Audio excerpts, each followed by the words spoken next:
Hello and welcome to the latest Draisine 160 video.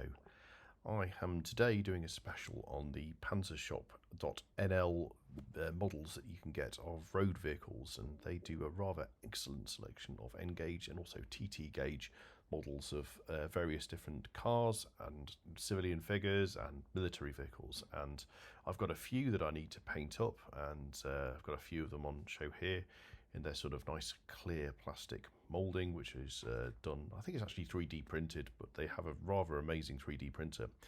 So I'm going to have a go at doing some of those today.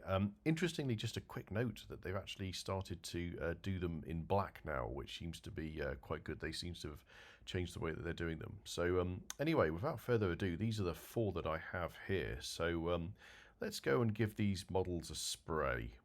Nice. And if you get that reference, then you have my ultimate respect.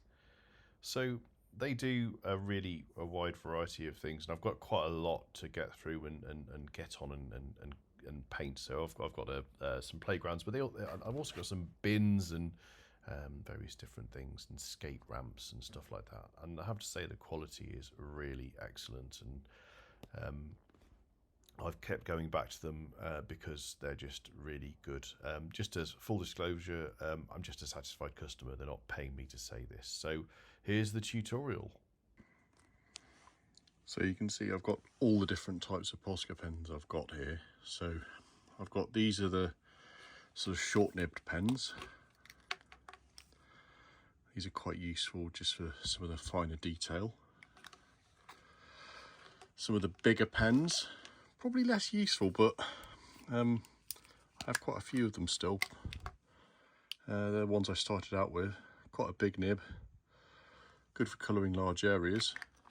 Yeah, you can do some decent painting with these. These ones are quite good.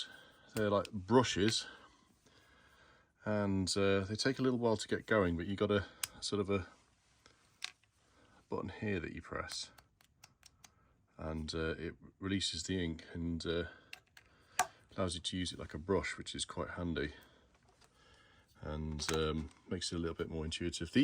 These ones are the really sort of fine tipped ones, even finer than the other ones. They're more like a sort of a, you know, like a ballpoint marker type thing that you might find in a shop, but they're quite good. I'm just trying to get this in focus, but very, very handy for things like number plates and headlights and stuff like that.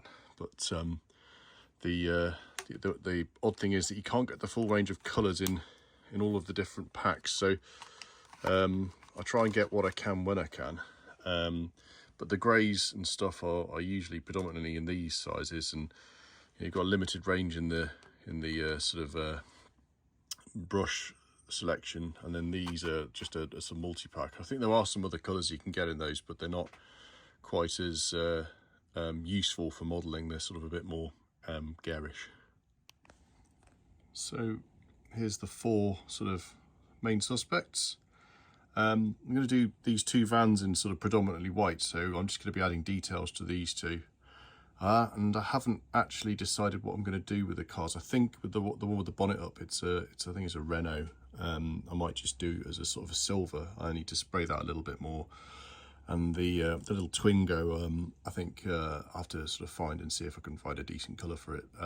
Again, I have to see if I've got the right sort of spray paints for that. So those ones I probably won't do today, but I might do some of the interior details. But these two are, yeah, they're going to be quite interesting to do. And you know, because it's a white van, you see so many white vans around there, or white ven. You can sort of add the details onto them quite easily, and they start looking quite good. So we're going to spend a bit of time doing that today. So yeah, the pens I'm going to be using for this sort of session, I've got two of the ones from the multi-pack, which have the very small tips. Actually, there's a third one here. So they're the ones that I'm going to use for some of the detailing stuff, like you know, there might be sort of wing mirrors on the car that need a bit of detail and stuff like that. I've got a white brush marker because I'll probably make a mess or a mistake, and if I need to correct that, I can use that. I've also got a black one which I'm going to use for the interiors of the car. because these they don't need as much detail. You can just sort of liberally apply it. That's quite a good way to do it. And I've also got these for any sort of grey bits, bodywork, panels, bumpers, things like that, which need that sort of detail with the grey markers. So those are the ones I'm going to be using today. I might dig out another one if I need it, but off the top of my head, those are the ones I've decided to use. So I'm going to start work now on one of these. I'm just going to get this pen. No, not that pen. This pen, which is the brush marker. It's black. Got to take the weird sort of rear nib off and then pump it, which is quite hard. So it makes me think that it could be, yeah, it's not been used for a little while. And it also probably could do with a shake. That's the thing about these. You can see they've got like a ball bearing inside them, which is there to help make the paint a bit better, a bit more fluid. So give that a shake. I've got a scrap of card here, which I'm going to use just to sort of test the flow, because the thing about these brushes is the paint does tend to dry on them, and what happens is then you got to the brush is quite hard. You can see it's quite brittle now, and you can see it's not really painting anything, so give it a few squeezes from the top of the thing to try and get it moving, but it's still not really there. You can see it's quite good for soot, I suppose, but that's not really what I'm using it for. So keep the cap on, that's my tip, and shake it up and give it a few minutes. You can see the shadow there.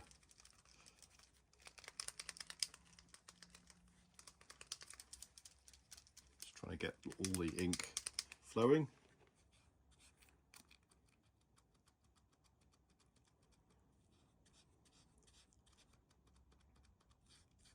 Still not coming out.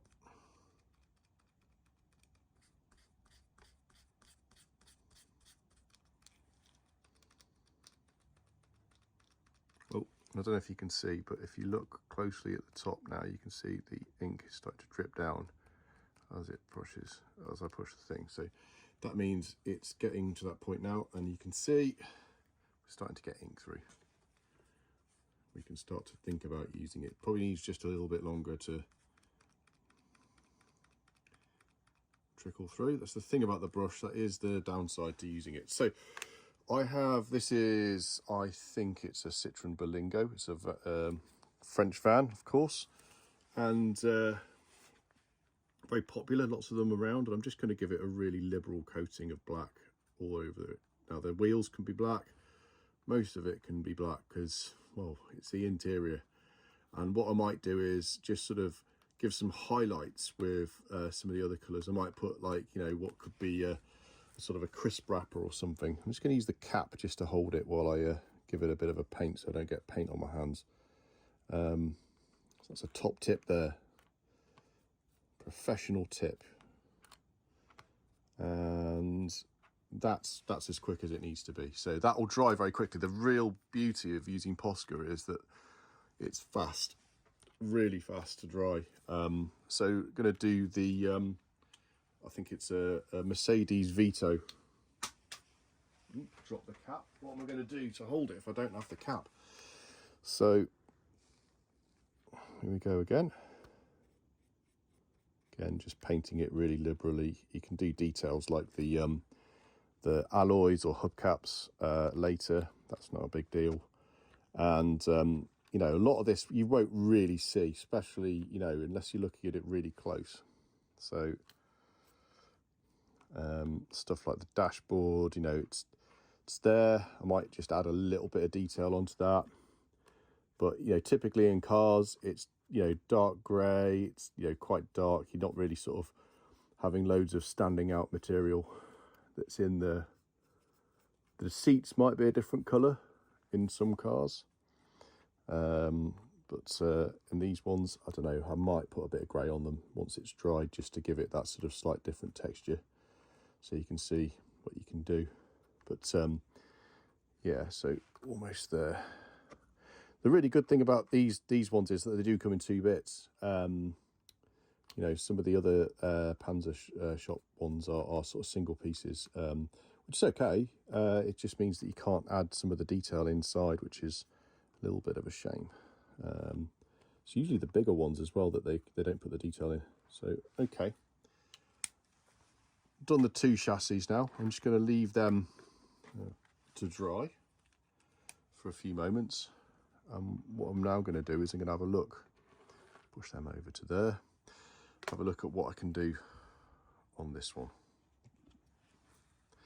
So as you can see, this one's got the inside sort of, you'd be able to see inside it. So that this one, I might put a little bit more detailing on what happens you'd be seeing mostly white on the inside, but you know, maybe there could be some stuff on the floor or something inside the van. But yeah, it's you know, just a typical sort of small panel van that you'd see in France, and you know, loads of them are white. You know, they don't really have much variety in colours. So stuff I'm going to think about doing is the bumper, the number plate, the headlights, the grille. I might see if I can get that done nicely, the wing mirrors, and then I'm going to see if I can get the rear lights, which probably be quite tricky actually, because they kind of the way that the door is, it might be a bit difficult to actually get because they sit beneath the door there. So on this particular one, I might leave it, but on other one, I have got another one on my layout, which is with the door closed, and I did put the lights in on that one. So we'll have a go at that, doing that.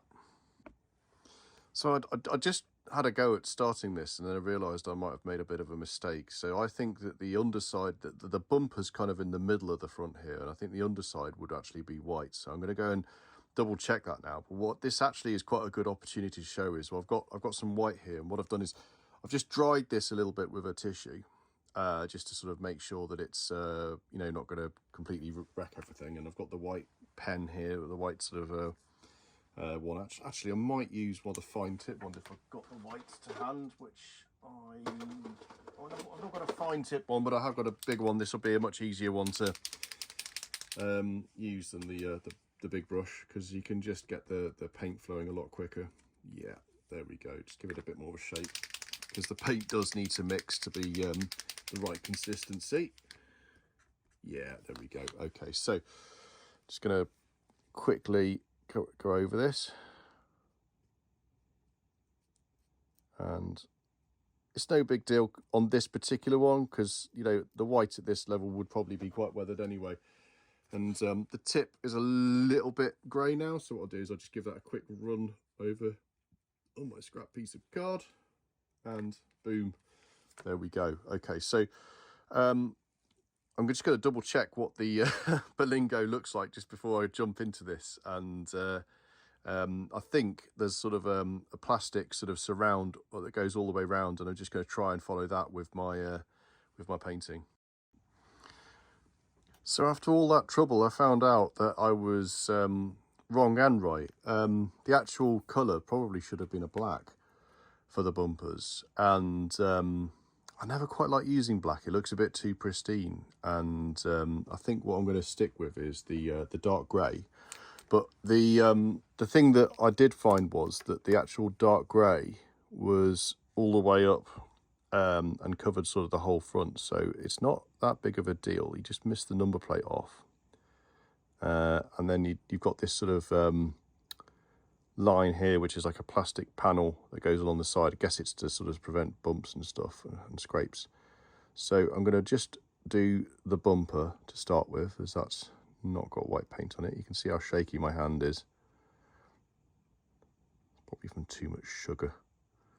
And here we go. Yeah, you can see, even though it's only recently had the white on, it's not too bad. I'll probably give that another coat, but it's yeah, there we go. So you can see that is quite easy to do. Just giving that extra little bit there. And there's a little ridge on the top, which this is probably where I'm going to mess it up.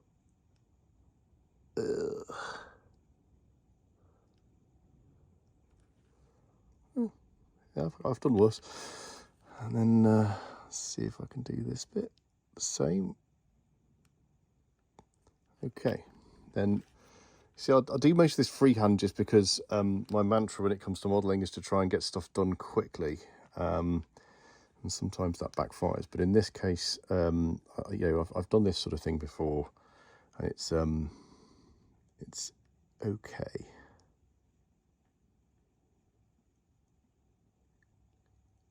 There we go. Look at that. Straight line there. You can already see that it's sort of getting that little bit more characterful now. Let's make sure I've got the right bit. So we're going to the top of the wheel arch.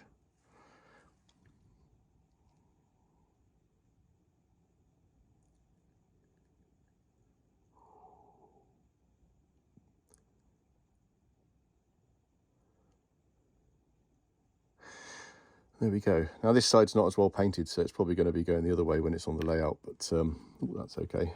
And you can see I've already bled a little bit into the headlights. And again, that's not a big issue at the moment. There's a few marks on it.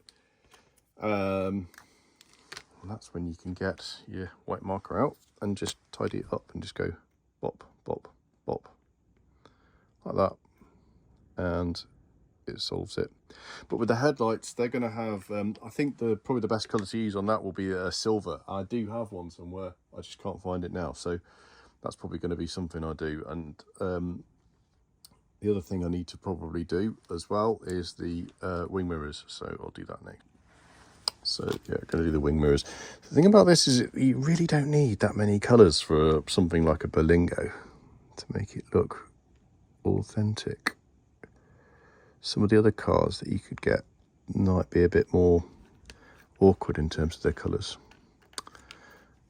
I'm doing this a little bit faster than I would do normally. I'd normally perhaps give them a little bit more time to dry. But as I said, I do try and do things fast because otherwise I get bogged down. I don't ever get stuff done. So there's a couple of dots I probably just want to go over again. And dot there. And the good thing about Berlingos is that sometimes they're quite battered and have led quite, you know, hard lives. So, you know, seeing a bit of paint that's out of alignment, you know, is not a big deal. I'm going to go and find my silver one now so I can do the headlights. So, change of plan. I think that the brush in this is probably not fine enough at the moment to do a decent headlight in it, so I'm going to use this. It's a bit better, it's a bit more sort of stiff. I'm hoping it might just make getting the headlight shape a little easier. And then going around here.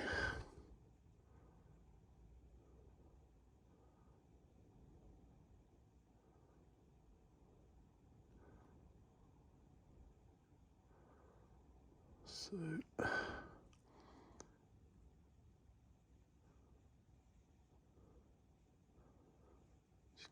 it's just doing little dots is the way I find to do it.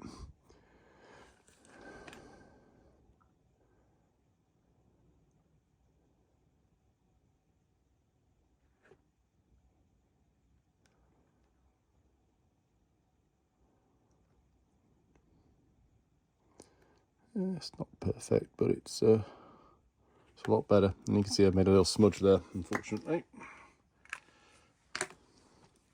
Look at the white one out. Now I've got a smaller tip version of this somewhere, but can I find it? No. That's all right. Just give it a quick going over like that. Yeah. Okay.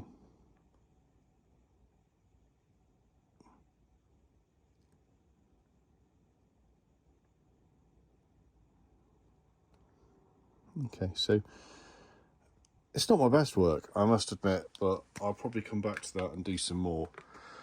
But what I hope I've shown you is that, you know, with relatively minimal effort, you can go from a really simple white spray can, you know, finish to having something that looks a bit more detailed. And, you know, you pop this on the chassis, if I can get it to go on.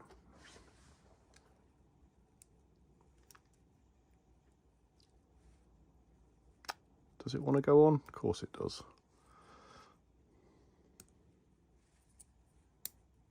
There you go. And you've got, you've got the inside, you've got the got a bit of detail on the outside. This could be parked up like that, at that angle sort of thing, and it would be absolutely fine. You can see some of the other examples. These were, I think I used some of the acrylic paints on this, but this was detailed with the Posca pens, and the sort of little bits and pieces that you can add the details with is what saved me a significant amount of time on that, which I was really pleased about. And this one, I actually tried to paint it red with a Posca pen. Didn't really work so well, that one. But again, that's going to be in a garage, so no big deal. This is one of the sort of better examples of one that I did. This is a tanker. I think it's some sort of gas tanker or something. But I was quite pleased with the sort of the way that one came out. You can see the details there. I think this was sprayed white, and basically everything else was Posca penned on. And you can see there's some slight issues around where the joins are, but from my perspective, I'm not an expert modeler, and I just try and get as much stuff done as I can to the best of my abilities, and I have to accept sometimes that some of these finishes aren't going to be quite as amazing as if I airbrushed them and did all that great stuff with but for the time I've got, which isn't much, getting these done is using Posca pens is a really good way, an effective way of sort of saving some time and getting some stuff done. And in the end, they do look quite good. I'd say these are amazing cars. The design that's gone into them is really extraordinary. So yeah, that's basically the end of the tutorial, and I hope you've enjoyed it, and hope you can take something from this, and you might even be able to do it better than me, which if you do, then please feel free to find me on Instagram and send me a message. I'm at Drazine160 on Instagram, and I'd love to see your work if this is in any way inspired you. So yeah, I've got another vehicle for my layout now, which I haven't done the windscreens yet and the windows, but that's something I will get around to doing. Just need to get the crystal clear out and do that. That's no problem there. But yeah, really, really cool cars and cool vehicles. And next one I'll do is this one, but I'll probably leave that, won't do a video on it, because you don't need to see me do the same thing practically twice. And the others, I'll probably just give you an update when I've actually got around to doing them. So yeah, thanks for watching everyone, and have a great time and happy modelling.